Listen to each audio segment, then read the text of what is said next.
मैं सबसे पहले पथ निर्माण विभाग को विशेष तौर पर बधाई देता हूं। माननीय मंत्री नितिन नवीन जी को, अपर मुख्य सचिव अमृतलाल मीणा जी को, प्रबंध निदेशक बिहार राज्य पथ विकास निगम लिमिटेड पंकज कुमार जी को और इनके सभी अधिकारियों को और अभियंताओं को मैं विशेष तौर पर बधाई देता हूं कि आपने आज भी 4 योजनाओं का उद्घाटन कराया, ये अवसर दिया और तेजी से सब जगह पथ निर्माण का काम चल रहा है। इसके लिए मैं विशेष तौर पर आपको धन्यवाद देता हूं और हम लोगों को बहुत उम्मीद है, बिहार के लोगों को बहुत उम्मीद है कि जो भी काम हो रहा है तेजी से। भी हमारे सभी साथियों ने अपनी बात कहने के सिलसिले में सब बातों को बता दिया कि पहले सड़कों की क्या स्थिति थी, 2005 तक क्या हालत था। हम लोगों ने पूरा का पूरा जो सर्वेक्षण कराया था 2006 में, तो स्थिति क्या थी। लेकिन उसके बाद जो हम लोगों ने सब जगह पथ का निर्माण और गांव से क्या लिंक था लोगों का, शहरों से क्या लिंक था,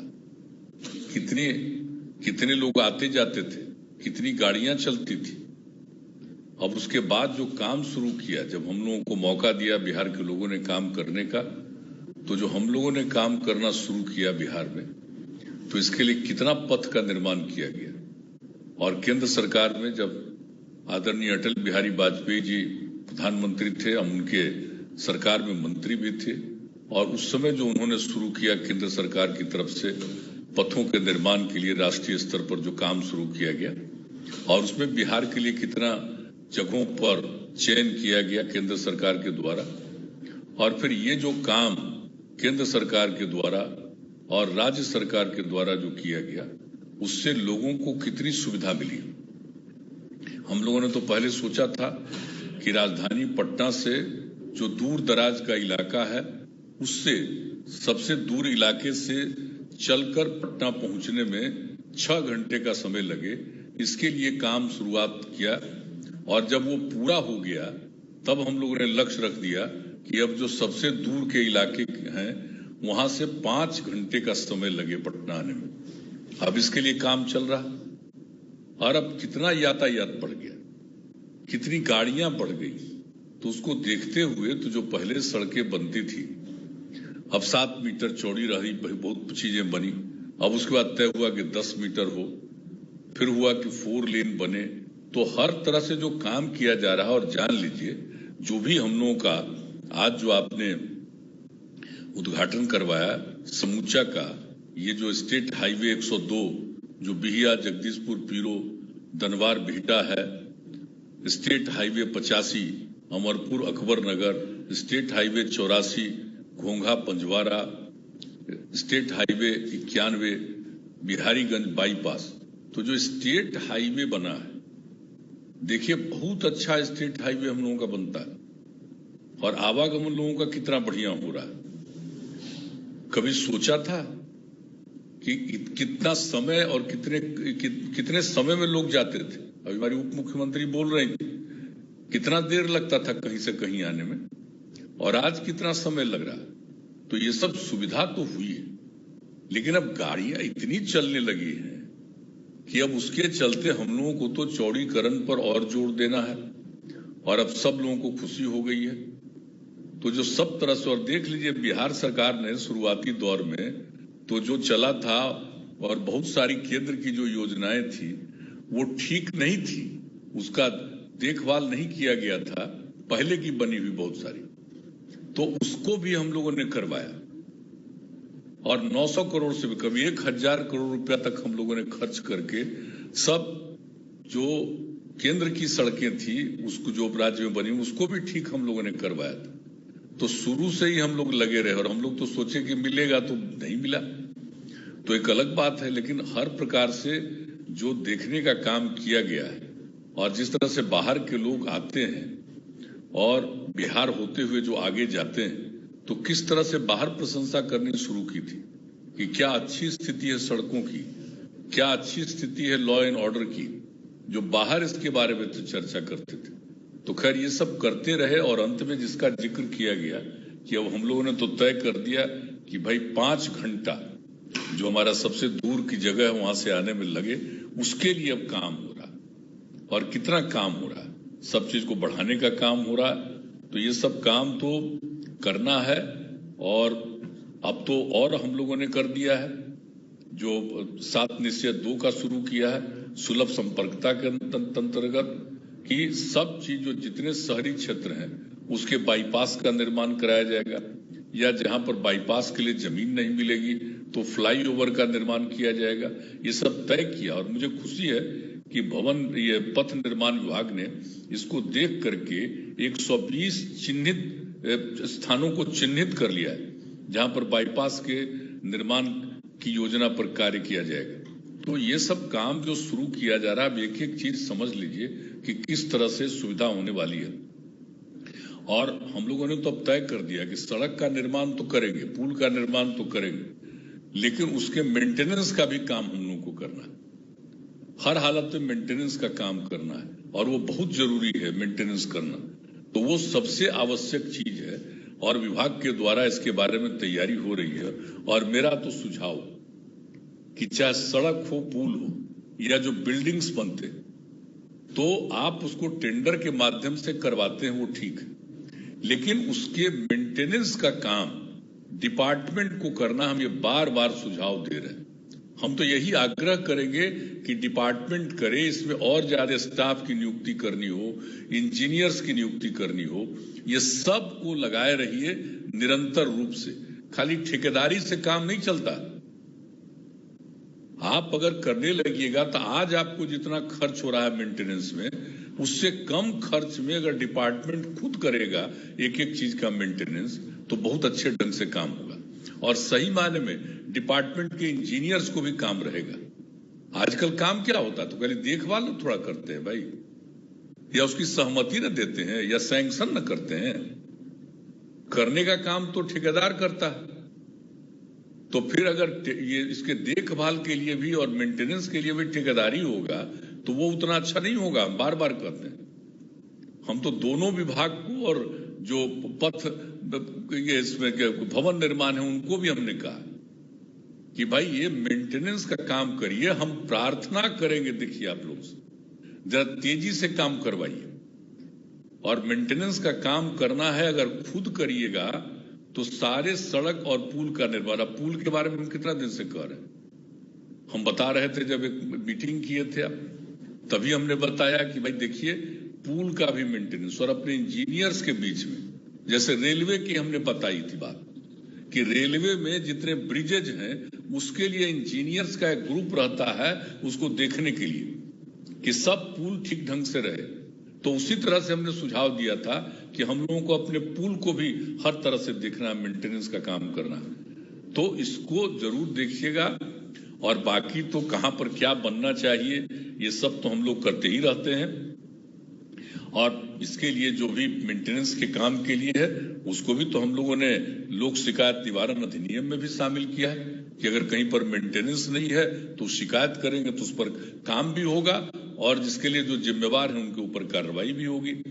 तो ये सब काम, और आज भी अभी चर्चा जो इन पथों के बारे में जो बात हुई उसके बारे में, और उसके अलावा भी कई चीजों के बारे में जो आप लोगों ने कहवाया, जो परियोजनाओं से संबंधित वृत्त चित्र की प्रस्तुति थी, उसके सिलसिले में आप लोगों ने जो वृक्षारोपण का भी बताया, ये खुशी की बात, हम लोग तो चाहते ही है और बहुत समय से कह रहे हैं वृक्षारोपण। तो जितनी सड़कें बनती हैं, हम तो बार बार कह रहे हैं, सड़क थोड़ा ऊंचा है तो दोनों तरफ एक एक ही हम लोगों को नहीं लगाना वृक्ष। आप देख लीजिए, अगर 2-2 लगेगा दोनों तरफ तो और अच्छा है। तो उस तरह से उसको भी करने की बात हम बराबर कहते रहते हैं कि वृक्षारोपण की भी संख्या बढ़े, उसका देखभाल भी होता रहे, सब चीज अच्छे ढंग से चलता रहे। तो ये बहुत जरूरी है। और आप जानते हैं कि हम लोग वृक्षारोपण का काम किस तरह से कर रहे हैं। बिहार और झारखंड अलग हुआ था तो क्या स्थिति थी, यहाँ पर कितना कम था। तो वैसी स्थिति में तो सबको करते हुए जो हम लोगों ने बढ़ाया है शुरू से, और अब उसको जिस तरह से जल जीवन हरियाली अभियान के अंतर्गत जो काम कर रहे हैं, तो उसमें सड़कों के किनारे भी वृक्षारोपण। तो इस काम को जरूर करना है और हमको पूरा भरोसा है कि इस पूरे चीज को करिएगा। और जो सबसे बड़ी चीज है कि जो कुछ भी सड़क बन रहा, हम लोगों को देखना है कि सभी सड़कों का निर्माण तेजी से हो जाए। और कभी कभी होता है कि सड़कों के निर्माण के लिए जरूरत होता है जगह लेने की, तो जगह लेने में बहुत विलंब आता है, तो उसके चलते भी काम करना पड़ता है। अब जैसे वो बात बिहटा सरमेरा पथ, तो उसके लिए तो डुमरी सरमेरा तो कब से बना हुआ है। अब बिहटा से डुमरी तक आना है तो कितना बार ला करके दिखा करके एक एक चीज को किया गया। तो अब तो हमको उम्मीद है कि जल्दी से जल्दी होगा। तो भी जो सड़क का नाम है, कहीं ऐसा नहीं हो कि बिहटा सरमेरा नाम पड़ा आज से कितना साल पहले, 12 साल पहले पड़ा, तो ऐसा नहीं हो जाए कि उसको डुमरी सरमेरा कहने लगी, बिहटा सरमेरा है। अब जरा कल्पना करिए कहां से कहां जाएगा, सरमेरा जाएगा तो सरमेरा से फिर मुकामा, उसके आगे कहां, और अब जो नई सड़कें बन रही है तो कितना और पूरब के इलाके में लोग जाएंगे, और बिहटा के इलाके से चल करके कैसा संपर्क होगा। ये बिहटा सरमेरा जो बनवाए तो एक और भी सड़क हो गया जिससे कि पटना जिला के सबसे पश्चिम के इलाके से लेकर के पूरब के इलाके तक पहुंचने में कितनी सुविधा हो जाएगी। तो ये सब चीजों को देखते हुए अनेक जगहों पर सड़कों का निर्माण किया गया है, और आप देख लीजिए कितना अच्छा बना है। अटल पथ, और दूसरे पथ का तो नामकरण हमने कहा था तो आप लोगों ने पाटली पथ कर दिया, कि क्या एक एक चीज हुआ, कितना सुंदर बना है। तो सब चीज तो एक एक चीज आप लोगों ने काम किया है, इसके लिए तो हम बधाई देंगे। और हम लोगों को सबसे ज्यादा अच्छा लगता है कि जब तेजी से रोड का काम हो जाएगा, ब्रिजेज का काम होगा, तो लोग कितना प्रसन्न होते हैं, कितना खुश होते हैं। तो इसलिए आज तो 4 का आप लोगों ने शुरुआत, उद्घाटन कर दिया, और सिर्फ एक ही चीज है जिसमें आपका ये जो घोंघा पंजवारा है उसी में एक जो आरओबी बनना है, तो उसमें भू अर्जन में विलंब हुआ है, लेकिन अब इस काम को आप जनवरी 2022 तक पूरा कर लीजिएगा। ये अच्छी बात है, जो हम लोगों को आपने सूचना दी वो भी काम हो जाएगा, तो ये बहुत अच्छा होगा। तो इससे लोगों को कितनी सहूलियत होगी। अब बिहारीगंज बाईपास जो आप लोगों ने किया है, भाई कितना बढ़िया होगा, कितना सुविधा होगी लोगों को। मधेपुरा, सुपौल जिलों में आने जाने के लिए जगह पर दिक्कत होती थी, और बिहारीगंज का बाईपास आप लोग बना लिया, ये बहुत अच्छा लग रहा है। एक एक बहुत अच्छे ढंग से काम आप लोगों ने कर दिया है। घोंघा पंजवारा का भी जो हुआ है काम, तो कितने अच्छे ढंग से, किस प्रकार से आप समझ लीजिए कि कहलगांव की तरफ से भागलपुर आए बिना घोंघा होते हुए दक्षिण और पश्चिम की तरफ जाया जाएगा। कितना सुविधा होगी लोगों को कहीं भी जाने में और आने में। तो इन सड़कों के बारे में जो आप लोगों ने कर दिया, अमरपुर अकबर नगर SH85 का भी काम किया, ये बहुत अच्छा हो गया है। अकबर नगर के पास जो सुल्तानगंज के पास है, वहां से आप अगवानी घाट पर तो पुल बन ही रहा, लेकिन जो ये अकबर नगर से लेकर के अमरपुर की बात, जो अमरपुर से तक का ये पूरा का पूरा जो होगा, तो कितनी सुविधा होगी। और वो ब्रिज बनने के अंतिम चरण में है, तो किस तरह से लोगों को दक्षिण बिहार से उत्तर बिहार जाने में कितनी सहूलियत होगी। तो सब तरह की सुविधा इसमें होगी। और फिर बिहिया, जगदीशपुर, पीरो, दनवार, बिहटा, ये जो इसका आप लोगों ने करा दिया है, इसका कितना फायदा होगा। इसमें तो आरा सासाराम रेल लाइन पर पीरो में आरओबी का भी निर्माण किया गया है, तो अब कितनी सुविधा होगी लोगों को एक तरफ से दूसरी तरफ जाने में।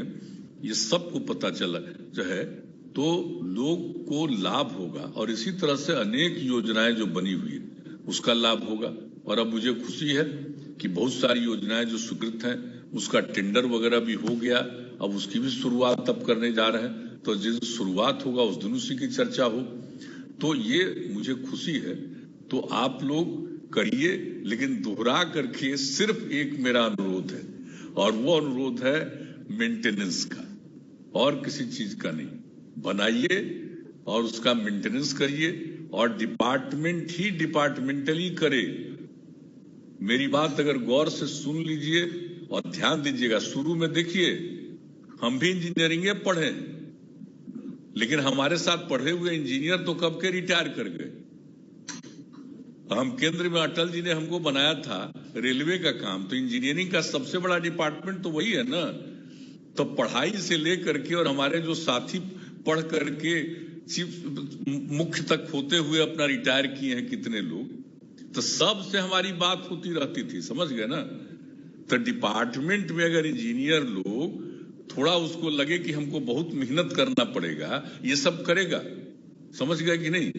लेकिन निश्चित रूप से अगर जिस दिन आप तय करिएगा, हमने जब कहा ये भवन ये इसमें आपको ग्रामीण कार्य वाले में, तो एक हमारे विधायक लिख करके हमको चिट्ठी भेज दी, कहे कि साहब इसको डिपार्टमेंट से मेंटेन नहीं करता, उनको बुलवाए, बड़ा पुराने आदमी थे। हम कि आपको क्या कहा यार, बताइए तो जरा, ये कौन ही सब बोला? आप क्या जानते हैं जो ये जो मेंटेनेंस करेगा डिपार्टमेंट, वो कितना जरूरी होगा, रोज उनको काम रहेगा और वो मेंटेनेंस करते रहेंगे।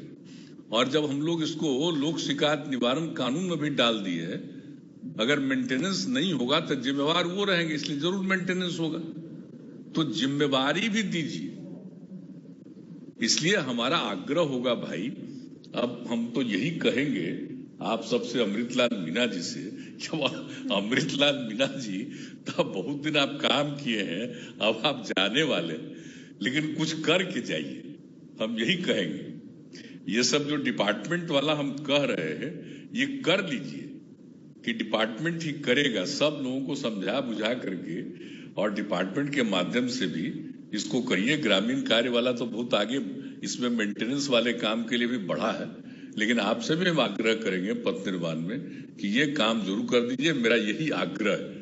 और बाकी जो आप सब काम करते हैं, मुझे खुशी है, मैं अभियंताओं को भी धन्यवाद देता हूं, और अभियंता लोग बैठे उनको भी कहेंगे कि आप जान लीजिए, भूलिएगा मत, हम भी वही पढ़ाई पढ़े हैं। तो हम इसीलिए आप सब लोगों से यही आग्रह करेंगे कि भाई अभियंता हैं तो सही मायने में पूरे तौर पर ऐसा काम करिए, ऐसा काम करिए कि आप ही का नाम हो। और आप जानते हैं कि हम लोग अपने इलाके में जब से रहे, एमएलए एमपी कई काम करवा देते थे, तो उस इलाके में इंजीनियर लोगों को कितना सलाम करता था सब।